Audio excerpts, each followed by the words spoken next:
What is up, Geeks of YouTube? I am Damien. I'm Tracy. And welcome to our fantasy life. This week on the Geek Weekly, League of Legends mobile game rumors. Some Pokemon Go news. And a ton of Super Mario Maker news, along with the results of our giveaway. So, stick around. The Geek Weekly starts right now.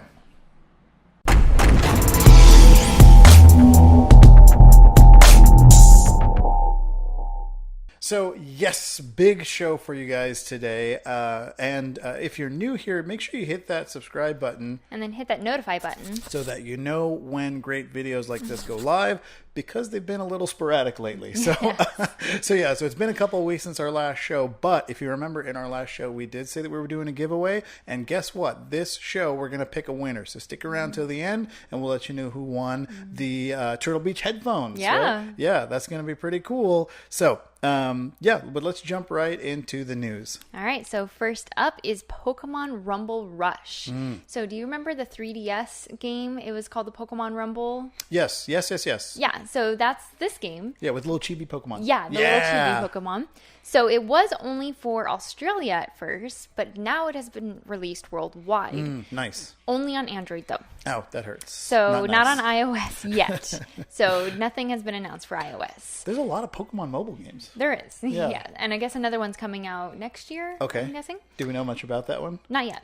Not yet. Okay. Not yet. Okay. Yeah, but apparently a lot of YouTubers are already doing Let's Plays for the new game that just released, so Rumble Rush. They must be getting review copies or something. I don't know if it was review copies or, people just spoof their... Oh, the location spoofing. Yeah. Yeah. So maybe they said they were in right. Australia or something. Right. In Australia. Yeah. Or maybe they flew to Australia. I don't know how much some of these YouTubers are making. Maybe they just moved there. So the no iOS kind of hurts, though. It does. Yeah. But that was such a fun game on the 3DS. Yeah, it was. Yeah. So one question there. Maybe in your research you found this. The 3DS version seemed like it was kind of like a little free to play model. Yeah. Where you could like buy certain Pokemon or something. I don't remember what you could buy. There was like special packs that you can get. Right. To go to different areas. So you go to different little themed areas based on the type of Pokemon that you're after, and you're basically collecting Pokemon. Yes. You can get shinies as well, which is always really exciting, cool. and legendaries. So I had a ton of fun. I played that game quite a bit. I think I got, who did I get? I got a legendary in there. Was it Yveltal? No, it must have been Kyogre. I think it was Kyogre. I think because he had like the water ring, right? Yeah. Yeah. I think I did. Yeah. But that was a really fun game. So I'm excited it's coming back out for probably an updated version of it. So I'm excited for it if it comes to iOS. Really cool. Yeah.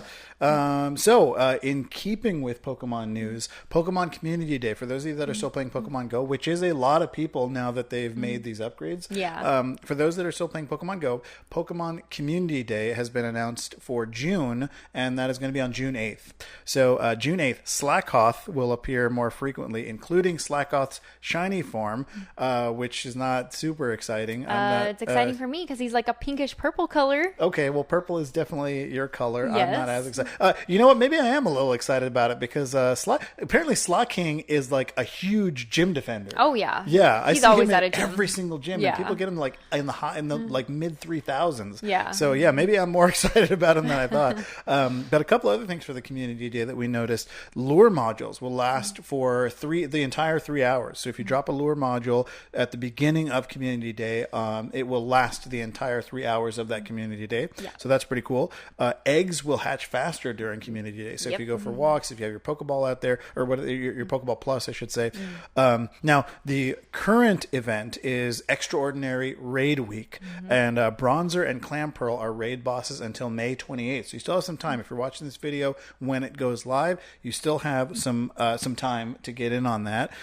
Shiny Bronzer and Lapras are available to catch in raids as well. So Bronzer's pretty cool. Lapras is really awesome. I want a shiny Lapras. Yeah, I want a shiny Lapras. So we're going to be out there playing Pokemon Go. Super cool. Just a quick little news update there. But June 8th is going to be the next community day. So pretty cool for anybody that does a lot of gym battles. Next up, Mario Maker 2. There was a huge Nintendo Direct on Super Mario Maker 2. Like lots and lots of information. So I'm not going to cover it all here, but we both kind of researched a little bit. Now, before I get into the news, we played Super Mario Maker 1 a little bit. You played more than I did. A little bit, yes. Yeah. What did you think of it? It was okay. It was just like any other Super Mario, and then you can create your own levels, because the more you progressed through the actual game, the more you unlocked to make your own levels. Yeah. So I think I was more stuck on trying to get everything unlocked first before I made my own levels. Right. And I never really got into making my own levels. And I tried other players' levels, but they were pretty hard. Yeah, they just seem to make them hard for no reason. Like, they're just trying to make these super challenging levels rather than like tell a story with their levels, which I kind of like them. When we'll get more into the story thing later, but so just a quick update on Super Mario Maker 2 with this huge Nintendo Direct, and in the description we'll have a link to the Nintendo Direct. It's like 17 minutes of content, so there is a ton of stuff here, but just the highlights. We were right.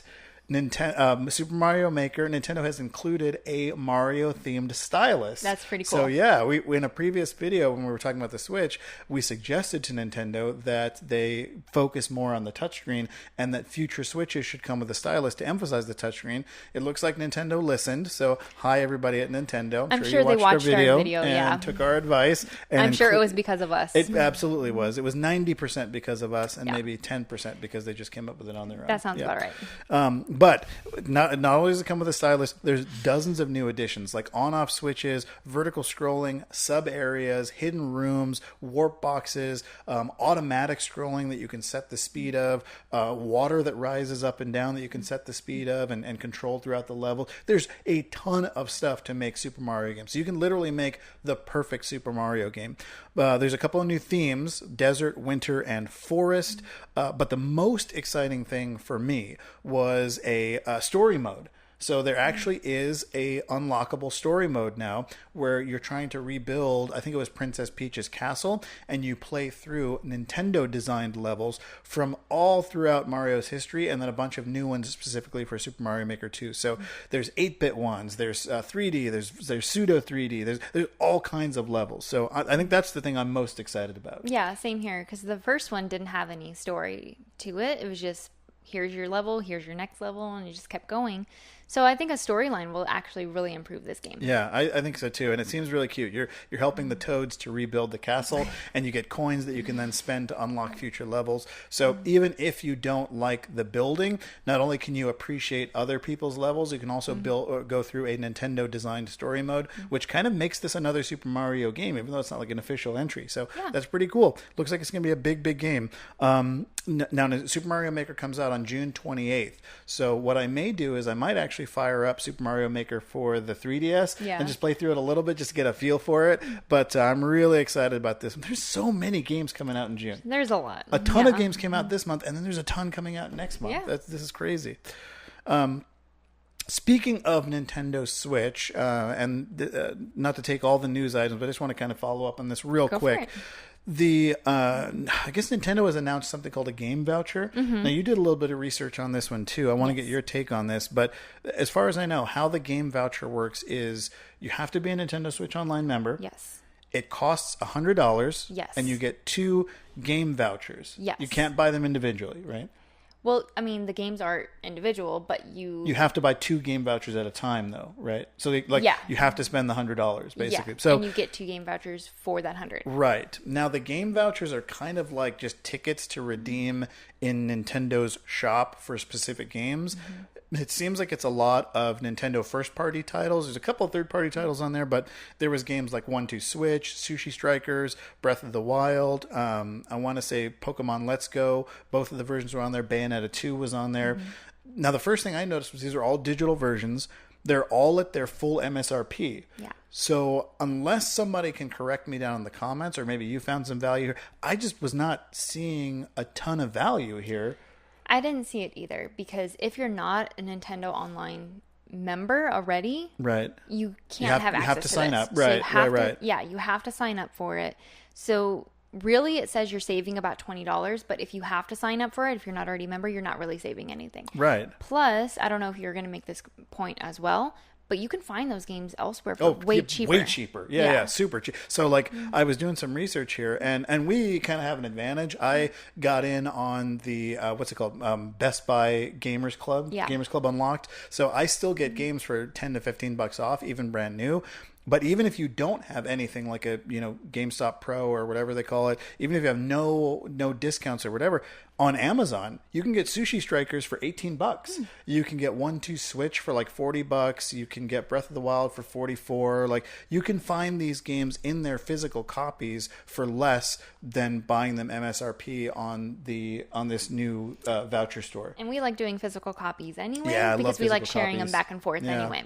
Yeah, so that's the other thing, is the digital copies can't be shared yet, which I hope, again, I hope Nintendo does do some kind of family sharing or something like that soon on Nintendo Switch Online. So if you are watching this, hint, hint. Right? Yeah, hey, you gave us a stylus. Come on, give us family sharing. Come on, guys.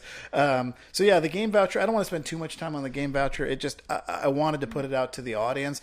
If somebody out there sees a value in here that I'm not seeing, please let me know so that way we can do another video on it. But as far as I can tell, there just doesn't seem to be a ton of value here.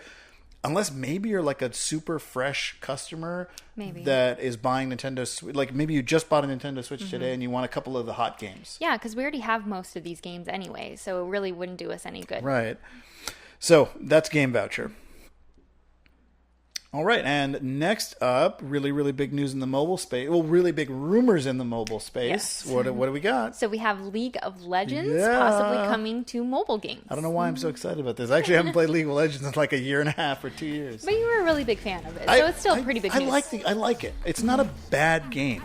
It's just, I think the community kind of pushed me away from it. But anyway, I don't want to take away from this story. But yeah, go ahead and let them know what's going on there.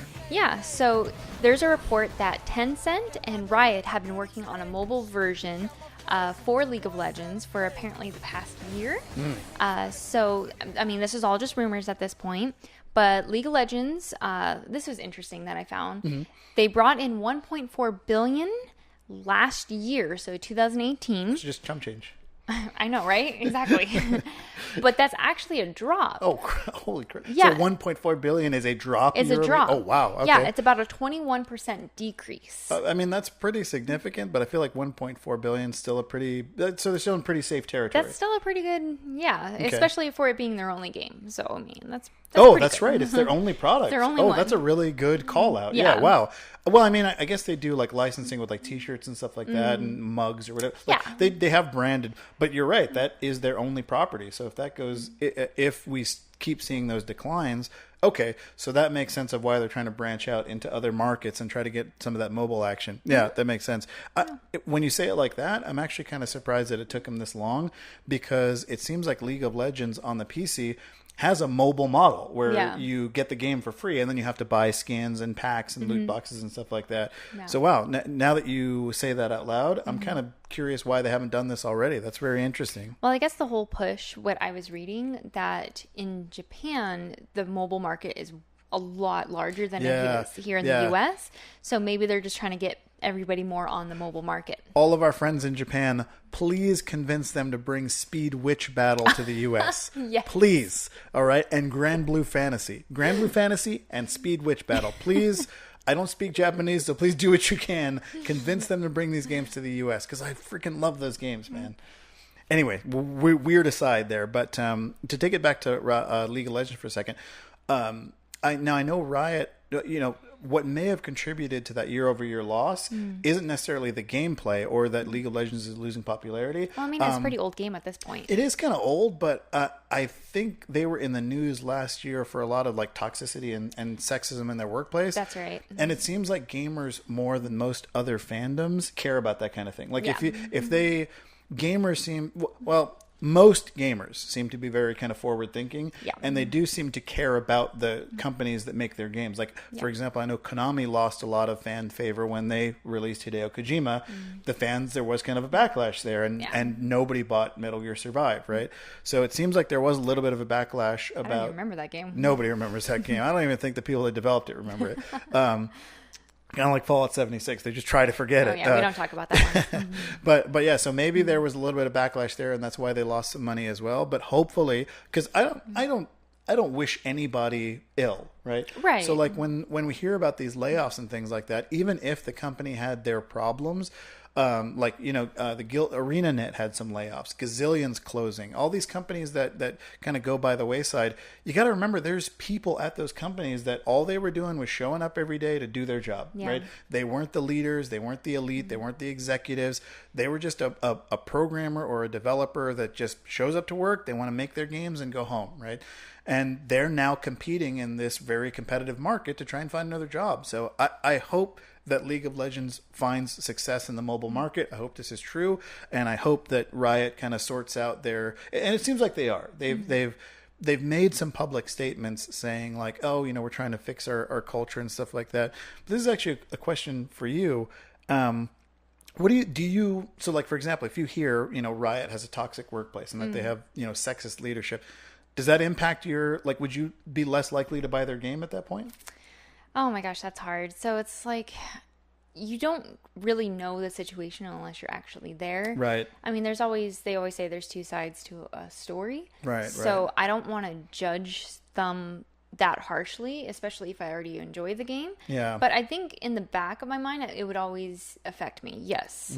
So I would always be thinking about like, especially if I paid for the game, like I'm supporting a company that potentially is not doing right by people. Especially when you hear that it's the executives that are going to be directly profiting from that. Yeah. I 100% agree. Yeah. It is kind of tricky, but I do agree that like it does impact my buying decision a little bit. Like I'm more likely to go see a Disney movie because I know Disney is a very employee-friendly company. I'm more likely to buy certain products because I know they treat their employees well. It's not going to make or break my decision, but it definitely influences it. Yeah. So, yeah, definitely. Cool. Okay, so that was League of Legends. All right, so next up, Netflix is in our news this week. Are they getting into gaming? Of course they are. It makes total sense that Netflix would get into. Why everybody's getting into gaming all of us? I wouldn't be shocked if like tomorrow we hear like, oh, Hulu is just getting into gaming. Right. Like they're making a streaming platform. All the other streaming services are now into gaming. Right? We go on Kotaku, we read a news. Our fantasy life is making a streaming portal. We're making a streaming. Yeah. But watch out for us. Tell me a little bit about Netflix. So apparently they're going to E3, and this will be the first time that they're at E3. They will participate in a special panel, and you ready for their panel name? Am I? I don't know. It's a very long panel name. Okay. So it's called Bringing Your Favorite Shows to Life, Developing Netflix Originals into Video Games. That's like, oh my God, that's so many syllables. That's a long title. I feel like the acronym for that would be like a whole nother sentence. Right? It's a whole nother panel name. Right? It's just the acronym. Exactly. Okay, so bringing your favorite shows to life. Okay, yeah. So is it? I'm guessing because it's a licensing base. It's just Netflix. It's only Netflix. It's originals. Netflix originals. Okay. So they confirmed it on Twitter that it'll be their original content into video games like Stranger Things, and it's going to be coming to Xbox, PlayStation, and other platforms. That's a good starting point. Yeah. I don't know. You didn't watch this one, but another game I could see making it to, or another video I could see making it to a game is Altered Carbon. That was kind of a cool little sci-fi one where you get like multiple lives and stuff. So that could be a good one. Yeah. I can't think of many others that would really make for a good video game though. I don't know. They haven't commented on anything else. The only thing that they said is there's definitely more to come. Yeah. So we'll see how they do this. I'm interested to see like a streaming service. I feel like games. Netflix is trying everything right now Yeah. because Disney Plus is coming. Yeah. It is coming, and so many people have said they're going to be dumping their Netflix for Disney Plus because Disney Plus has The Mandalorian. It's got the Scarlet Witch and Vision TV show. Yeah. They've already confirmed a Loki TV show, and now there's rumors that Chris Evans is going to be making cameos on the Falcon and Winter Soldier show. So I mean, they are coming heavy on the content. So I feel like Netflix has to figure something out, some other revenue streams, because they're going to lose.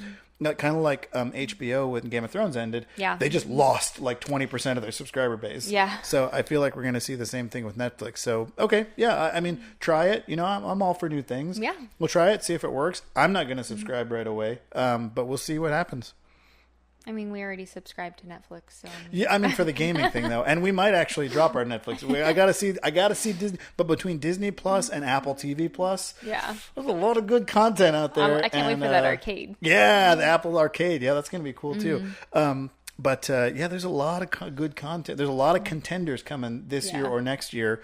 And Netflix has been, like, when they canceled the Marvel shows, you know, a lot of their Netflix originals, they'll give them 1 or 2 seasons now, and it seems like they very aggressively cancel stuff. So I feel like we're out of the golden days of Netflix originals. Yeah. We're kind of in the thing now where they're just turning into another TV service that just happens to be online. Their originals are pretty good, though. Some of them are. Like, and that's what I mean when I say they're turning into a TV now, where it's like, it used to be every original series was good. House of Cards, boom. Stranger Things, boom. Black Mirror, but like everything was hitting. Now it seems like they are in that phase of like, oh, okay, we're kind of running out of ideas. Let's see if this floats. Let's see if this floats. Where if I wanted that, I could just flip channels on TV. You know what I mean? I want, if I'm paying $15 for this thing per month, I want the good stuff, you know? Yeah. And then all of the Disney stuff is leaving and going to Disney Plus. That's kind of tough. That's a lot of good movies. Yeah. So we'll see. Cool. So Netflix getting into gaming. All right. We'll see how that goes. Yeah. All right, so last thing on our list here before we get to the good stuff for everyone that they're patiently waiting for is the Japanese charts for gaming. The Switch is dominating it. Yeah. I mean, it makes sense, but not really, because, you know, Japanese gamers are very discerning. So I don't want to say that it's, you know, that the Switch is a must-buy or just because it's a Japanese console. There's other consoles out there. But, yeah, you want to run down the list real quick? Yeah. Sorry, I interrupted you there. No, that's fine. So of the top 10, 8 of them were Nintendo Switch titles. Oh, jeez. So that is a lot of titles, especially for one platform. So starting at number 2, so number 1 was not a Switch title, but starting at number 2, you have Super Smash. Nice. Mario Kart 8 Deluxe. Nice. Minecraft. Okay. Pokemon Let's Go. Really? Okay. New Super Mario Brothers. Makes sense. Splatoon 2. Really? Yeah. Okay, wow. I've never gotten into Splatoon, but apparently it's this whole huge community thing around it, so I mean, good for them. But that it's still selling copies. That's great. Okay, anyway. Okay, Next so one, Legend of Zelda Breath of the Wild Wow. is still at the top of the chart. Really? I mean, that's a great game. It is, but like you would think that everyone that wanted it would have gotten it by now, but that's crazy. Okay, good. And last is Yoshi's Crafted World, which is super adorable. And I did I'm going to do first impressions on that. Nice. I'm going to upload that. Yep, we will get that uploaded. Yeah. You do you want to give a little spoiler on your take? It was cute. It's cute. It's cute. Yeah. It looks phenomenal. Yeah, it does. Yeah, that's crazy. Yeah. So the other two that are not Nintendo Switch titles the only other two are PlayStation titles. So PlayStation 4. So I don't know if I'm saying this correctly. Number 1, is it Yes? Yes. Yeah. Memories of Celceta. Yeah. And if we're not saying that right, please correct somebody us. let us know. Yeah, we'll have to pop that into Google Translate and see what it tells us. I've seen this title, but I've never heard anything else about this game. I think Yes is a town in France. Sounds about right. I'll have to Google that later, but I think it's like a place in France. I haven't played the Yes series. No, actually, you know what? I take that back. I played one of them for Super Nintendo way back in the day. I think it was Yes 3 or something like that. And it was cool, but I think it was somebody else's game, so I didn't get to play it very long. But I haven't touched it since. So, but I know it's a big franchise. Yeah. Yeah. And then number 5 was Days Gone. Nice. Yeah. I've heard good things about that one. I feel like it just got a lot of hype, but I've heard it's kind of meh. Yeah. It's like you really, really have to like zombie games. Yeah. And then I've heard it was kind of like, it's cool because it is like a Breath of the Wild where you can interact the world in really cool ways, but I haven't heard much else about it. Yeah. So the last thing is the hardware that they announced. So the top is obviously Nintendo Switch. It did a little worse this week than it did last week. Everything actually did. This is just not a good mine week. Yeah. So Switch is at number 1, followed by the PlayStation 4, and then the PlayStation 4 Pro. Then the new 2DS, new 3DS, PlayStation Vita. Then in 9 and 10 comes Xbox One X and One S. Yeah, the Xbox just doesn't do well in Japan for some reason. It just doesn't have a big following there. But I was not. I'm happy to see the Vita still on the list. Yeah, me too. I think what's going on there is people, because, you know, a couple months ago they announced that Vita cartridges are no longer going to be produced. Right. So I think what's happening is a lot of people are kind of seeing this as the official end of the Vita. Yeah. And they're buying up something like what we were going to do at the PSP, where we wanted to get an extra PSP just for the battery and stuff so we could play some of those older games. I feel like some people are just buying up, maybe an extra Vita or replacing a Vita or realizing that like this is the end of the Vita line and trying to grab a Vita before they go away completely. Yeah. Now, the other thing this doesn't show is what I've always, this is new copies of the Vita. I'm interested to see how the used market is doing because I know when we bought ours, we got a really good price on it used. Yeah. So I'm interested to see how many people are like kind of buying up used ones. But I mean, that was before they announced like they're just done with the Vita. Yeah. That was about a year and a half, 2 years ago now. So I wonder if that maybe increased the used sales. Probably. Interesting. Yeah. Collectors are probably trying to find them all. Yeah, let us know. Do you guys still have your Vita? Do you like your Vita? We love the Vita. Yeah. We don't get to play it as much as we used to, but what do you guys do? Are you still playing it? And if so, what are some must-have games on the Vita? Because we only have a few. We have World of Final Fantasy. We've got God Wars. We have a few of the kind of the big titles. But what are you guys playing out there? Well, let us know. So I guess that wraps it up for this week. Oh, no, it doesn't. No, it doesn't. I was going to say, wait a minute. Yeah, we got one last thing before we go, and that is our giveaway. Yes. Now, we used random.org to do this giveaway, or we're using random.org, so we're punching everybody's names that commented. So if you want to get in on giveaways like this, make sure you hit that like button. Hit that subscribe button. Tag that notify button. So even if this video is a little bit late, like we talked about in the start of the video, that was my bad. You'll know when this video goes live. You can get in on these giveaways. They're just going to get harder to win because we're getting more and more subscribers every day. So and we only had really 3 commenters. Yeah, only 3 commenters. We had so many views and we only had 3 comments. So this is the best time to get in. Not everybody comments. So make sure you drop a comment down there on our next video and let us know. So here we go. A little drum roll. And we took a screenshot of this. So are you ready for this? We only had 3 possible winners. Ready. And the one It's that a 1 got in 3 it. chance. 33% chance. Yeah. Chris Luna.